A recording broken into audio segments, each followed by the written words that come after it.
Welcome. You're listening to the Malcontent News Russia-Ukraine War podcast, the show that cuts through the fog of war and updates you about the ongoing conflict in Ukraine. Don't forget to like, comment, and subscribe on Apple Podcasts, Spotify, and Google Podcasts. Hello, I'm Marina Yevshan, your host of the Russia-Ukraine War Report podcast, and today is July the 2nd, 2024. It has been 3,809 days since Russia started covert military operations in Crimea, 10 years and 133 days since the start of the Russia-Ukraine war, and 2 years 129 days since Russia expanded its war of aggression. Today's podcast looks at events that happened on Monday and Tuesday morning. During the podcast, you will find the Russia-Ukraine war map helpful to visualize the areas discussed. The Russia-Ukraine War Report is compiled by our team from around the world. Today's report includes information from our direct contacts and journalists in Ukraine, the Russian Ministry of Defense, the General Staff of the Armed Forces of Ukraine morning reports, operational commands north, south and east of Ukraine, open source intelligence, our in-house team of analysts and geospatial experts, and pro-Ukrainian and pro-Russian bloggers and social media channels with a track record of trying to be accurate. We have one mission, the truth, because the truth matters.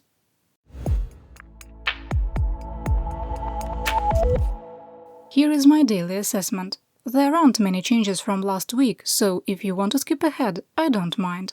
I won't even know. 1.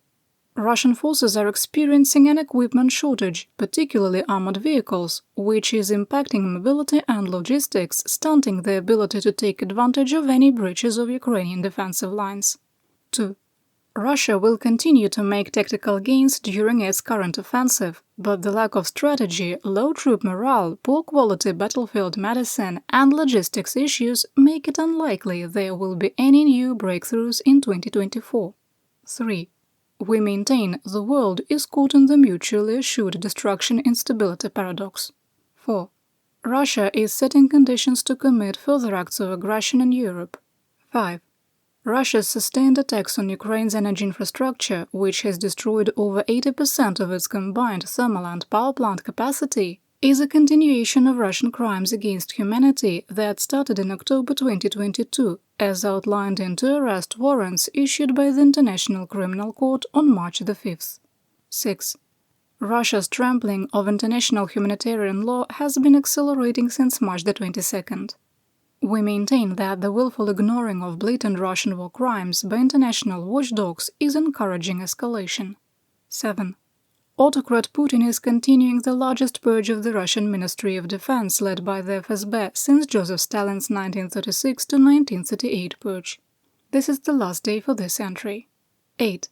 The attacks on Ukraine's energy infrastructure have incrementally increased the chance of an intentional nuclear accident at multiple nuclear facilities in Ukraine.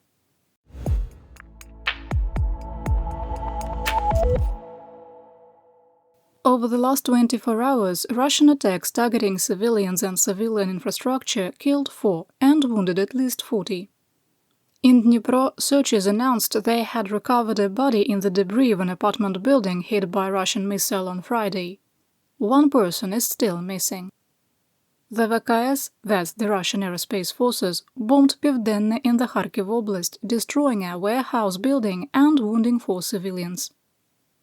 In the morning, Russian cluster munitions killed 2 and wounded 8 in the Donetsk Oblast settlement of Ukrainsk. The mining town was attacked a second time with Uragan rockets in the afternoon, with 5 more wounded. The VKS bombed Selidove, killing 1 and wounding another, and shelling of the village of Komar wounded a 19-year-old who is in hospital. The head of the Donetsk Oblast military administration, Vadim Filashkin, reported a 4th person was killed in Novodmitrivka, and across the oblast, Russian attacks wounded 12 additional civilians. In the Kherson Oblast, Russian shelling of Antonivka wounded a 97-year-old woman who is in hospital.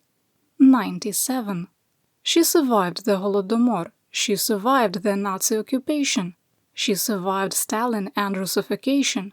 She survived the end of the USSR. Hopefully, she will survive Putin. Russia shelled the city of Kherson, wounding a 75-year-old woman who was treated and released. Alexander Prokudin, head of the Kherson Oblast military administration, reported 7 more civilians were wounded throughout the day. 3 Russian drones struck the Ukrainian Orthodox Church of St. Michael in Zmiyivka, which was heavily damaged by fire. Under international humanitarian law, the intentional target of culturally significant sites with protected status is a war crime.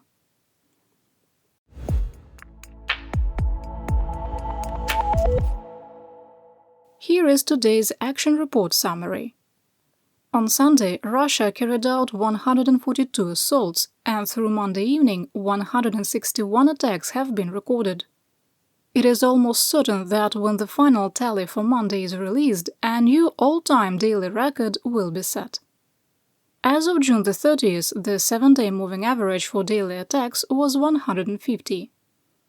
Simply put, Russian forces attacked everywhere with everything in the last 24 hours, conducting 33 airstrikes, 433 one-way drone attacks, and over 3,000 artillery fire missions.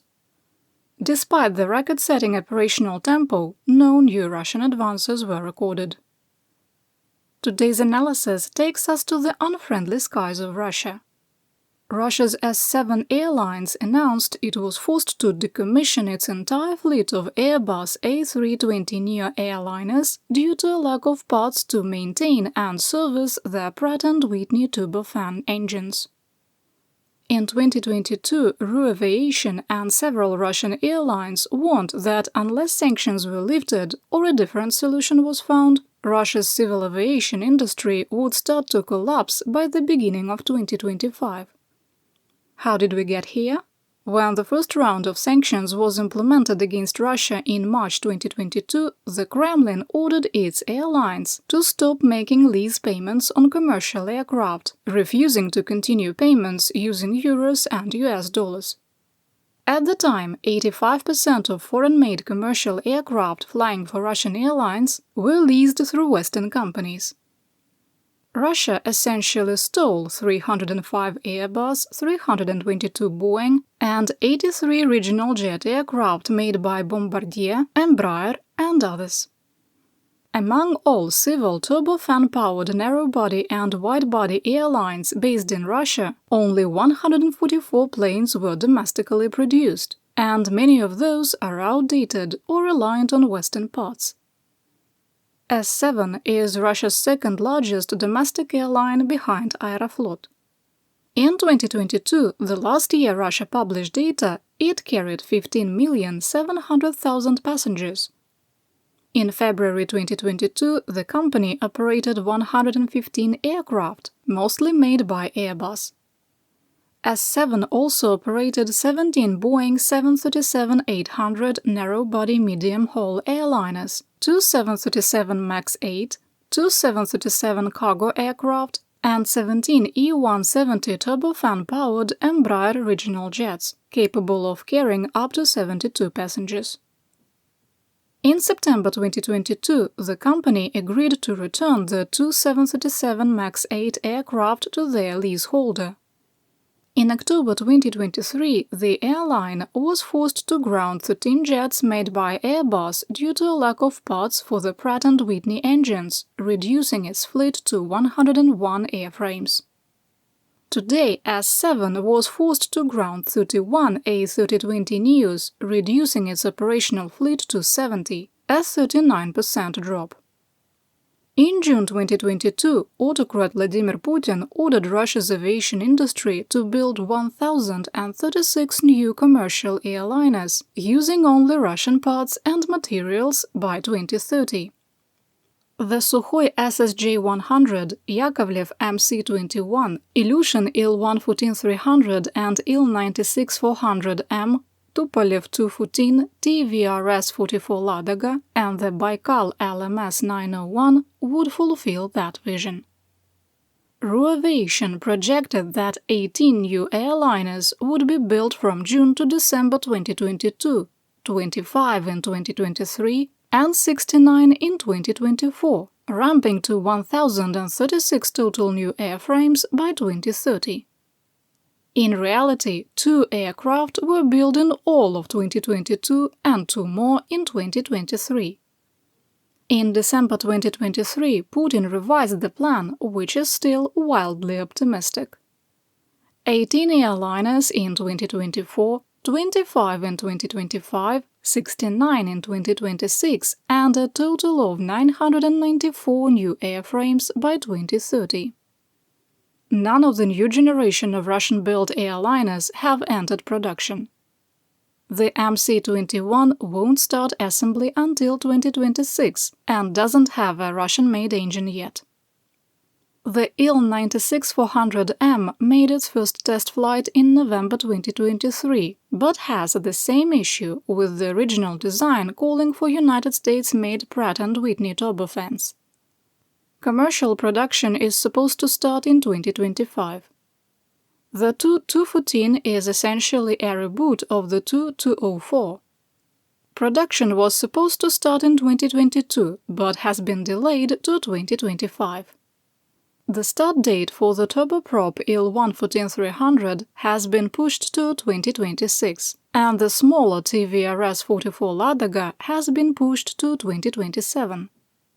The Baikal LMS-901, which could be compared to the Cessna 208 Caravan, is supposed to start production in 2025, but a replacement for the General Electric H-80 engines has not been identified.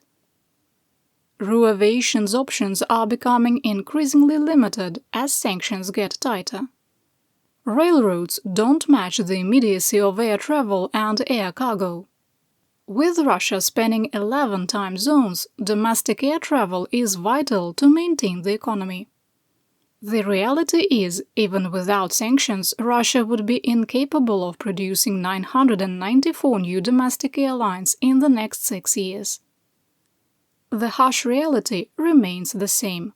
Russia needs almost 700 new commercial jet airliners within the next 12 to 18 months. That's impossible. Sanctions are slowly taking hold. Now let's talk about what happened on the battlefield. Ready? Here we go.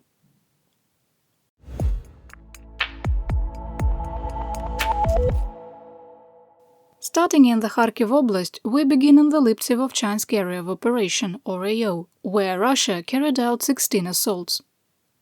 Heavy fighting continued in Vovchansk, where a pocket of troops with the 2nd Guard Spetsnaz became surrounded at the intersection of Korolenka and Soborna streets, on the western edge of the apartment blocks.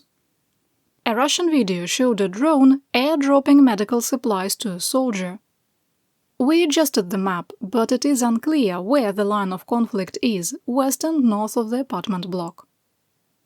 Russian troops remain surrounded at the machine aggregate plant, with the video showing some are wearing civilian clothes found in the plant because their uniforms are in tatters. To the west, heavy fighting was ongoing in Hlyboke and the forested area east of the village. In the Kupiansk AO, Russian forces launched over 20 assaults, attempting to advance towards Sinkivka, Stepova-Novoselivka and Peshchane without success.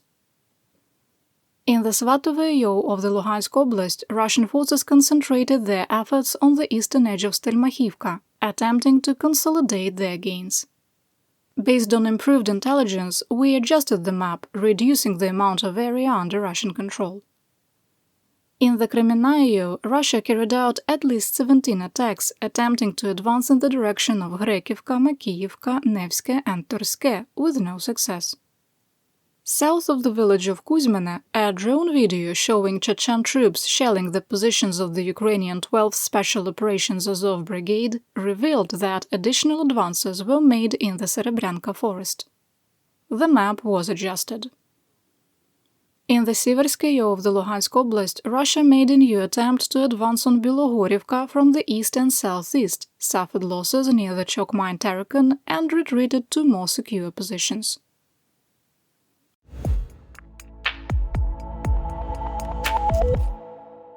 Let's talk about the Donbass and the northeastern part of the Donetsk Oblast. Russian forces carried out almost 20 attacks in the Siversk AO. Russian troops attacked Ukrainian positions near Verkhnyokamyansk from Zolotarivka, northeast of Ivano-Darivka, near Spirne and southeast of Vyimka. None of the assaults were successful. In the Kostiantynivka AO, Russian forces concentrated their efforts in the eastern part of the canal district of Chasiv Yar and near the Novy microdistrict. Ukrainian forces were able to hold their defensive lines. Russian forces attempted to recapture their lost positions near Klishchiivka without success. Heavy fighting continued in the Toretsk-New York AO, with Russian forces carrying out at least 19 attacks. Battles continued near Pivnichne, Zalizne, Pivdenne and east of New York.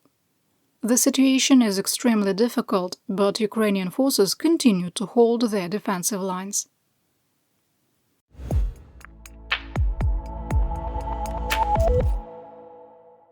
Here's what we know about the situation in the southwestern part of the Donetsk Oblast. The heaviest fighting in Ukraine continued in the Avdiivka AO, where Russian forces carried out more than 44 assaults. There were no changes in territorial control, with fighting reported in the areas of Novoolexandrivka, Vozdvizhenka, Progress, Yevgenivka, Voshod, Novoselivka-Persha and Sokil. Russian mercenary Melblogov Gonzo walked back claims of the imminent capture of Yasnobrodivka, saying that its occupation would help Russian forces advance in Kharkivka. The General Staff of the Armed Forces of Ukraine, or GSAFU, reported fighting in the area of Netailove, with Gonzo reported fighting on the outskirts of Kharkivka. Russian and Ukrainian sources also reported fighting continued near Nevelske. Russia carried over 15 assaults in the Vuhledar AO, with one offensive ending catastrophically. Fighting continued in Krasnogorivka, where there weren't any significant changes to the situation. Russian assaults in the area of Georgievka, in Paraskovievka and on the eastern edge of Kostiantynivka were repulsed. West of Solodka, Russian forces attempted a daylight frontal assault with 5 armored vehicles, including 2 total tanks and at least 25 motorcycles. The column of Russian troops was wiped out by artillery and drone strikes before reaching the line of conflict. We link to the video showing 25 destroyed motorbikes and armored vehicles in our situation report. There is a link in the podcast description. It didn't help that 3 days ago Russian propagandist Alexander Sladkov broke operational security and reported that an offensive in the direction of Vuhledar was being prepared. Russia maintained significant attacks in the Vremivka AO, stabilizing their positions in Staromayorsk and attempting to advance into Makarivka. Fighting also continued near Urozhaine, with no changes to the line of conflict.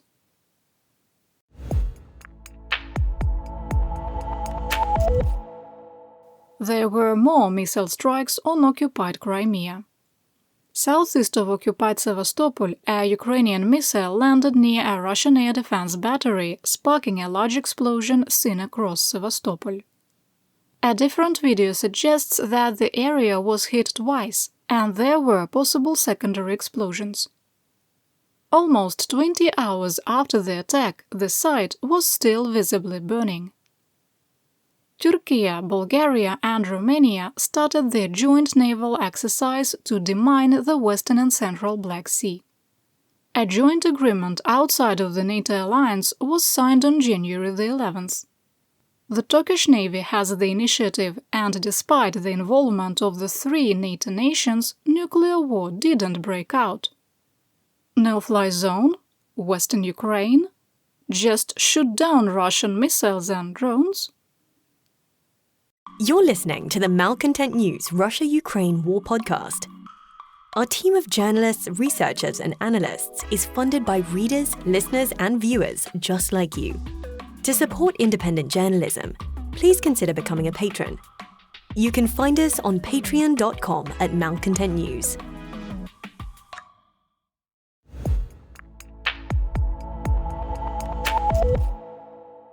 Russia released a video showing an Iskander-M missile with cluster munitions striking the Myrhorod military airfield in the Poltava Oblast. The video shows that at least one Su-27 was destroyed by fire, and potentially a second one with burnt grass surrounding part of the airfield. Russian source fighter bomber, which has become very unreliable, claimed 2 Su-27s were destroyed and 4 damaged. Colonel Yuri Ignat, the former spokesperson for the Ukrainian Air Force, confirmed the strike, but blasted public speculation. Quote, "There was a blow. There are some losses, but not as much as the enemy claims. After all, they always do this from the beginning of the invasion. The Air Force does everything to oppose the enemy, to mislead him, including with the help of mock-ups and other means. So I ask the leading media, bloggers and Telegram channels to quell emotions and treat our defenders with respect." Moving to assessment. The truth matters, facts matter. Ukraine had a serious issue with Russian drones providing intelligence, surveillance and reconnaissance in the rear echelons, and has lost other aircraft to Russian drone and missile strikes. The situation needs to be addressed, especially with F-16s coming. More on that in a minute. However, the only source for 2 planes destroyed and 4 damaged is from Russian propagandist fighter bomber, who also claimed over the weekend that a US Air Force RC-135 River Joint was shot down over the Black Sea. If you're wondering, no, that didn't happen either. It is very likely the truth on how many aircraft were damaged and destroyed lies in the middle of all the speculation. All we have to work with is a video from Russia that shows conclusively that 1 Su-27 was destroyed. The Russian video also shows the plane exploding, which strongly suggests it wasn't a decoy or a retired airframe. And that's all we can confidently say.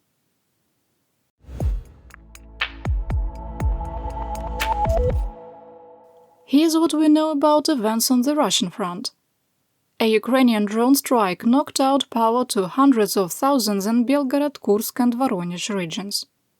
A drone struck a 500 kV substation and a second one was reportedly sabotaged.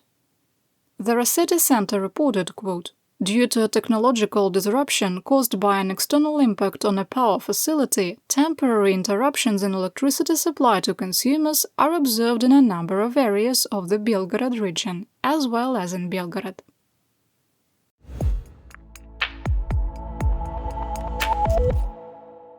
Here is my Theaterwide update.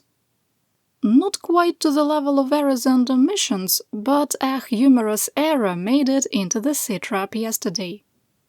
In the story about the investigation into Ukrainian Lieutenant General Yuri Sodol and his actions during the defense of northern Kharkiv Oblast, the situation report said there were complaints by, quote, "Russian field commanders." While we are quite sure Russian field commanders are not happy about their failed North Kharkiv offensive, it should have read, quote, "Ukrainian commanders." A delegation of US congresspersons led by the chairman of the House Intelligence Committee, Mike Turner, was in Kyiv to discuss, quote, "how US assistance is supporting Ukraine against Russia's brutal invasion." We know it seems just like yesterday, but the US government is already in the 4th quarter of the 2024 fiscal year, and the 2025 budget needs to be established by September the 30th. Prime Minister of Hungary, Viktor Orban, traveled to Kyiv for a state visit on Tuesday to meet with President Volodymyr Zelensky. Outgoing Dutch Minister of Defense Kajsa Ollongren reported to the House of Representatives in The Hague that the export permit to transfer 24 F-16 fighter planes to Ukraine has been issued. It was one of the last hurdles for the 4th-generation fighters to enter service with the Ukrainian Air Force. The Netherlands has set no restrictions on their F-16s, including operating in or striking military targets in Russia. Democrats in the US House of Representatives sent a letter to Secretary of Defense Lloyd Austin requesting 10 more Ukrainian F-16 pilots start training in the 2024 fiscal year. Representative Adam Schiff and 14 other Democrats signed the letter, as reported by the US news agency Politico. Quote, "The request comes at a critical time in Ukraine's ongoing conflict with Russia, when the deployment of F-16s could significantly affect the outcome of the war." And that's what we know. Your support of my home, Ukraine, helps us make history and protect the future for all. You've been listening to the Malcontent News Russia-Ukraine War podcast. To help keep us independent, please consider providing financial support by becoming a patron. Want on-demand news in your hand? Download the Google News app and make Malcontent News one of your favorites to receive breaking news updates. Thank you for listening.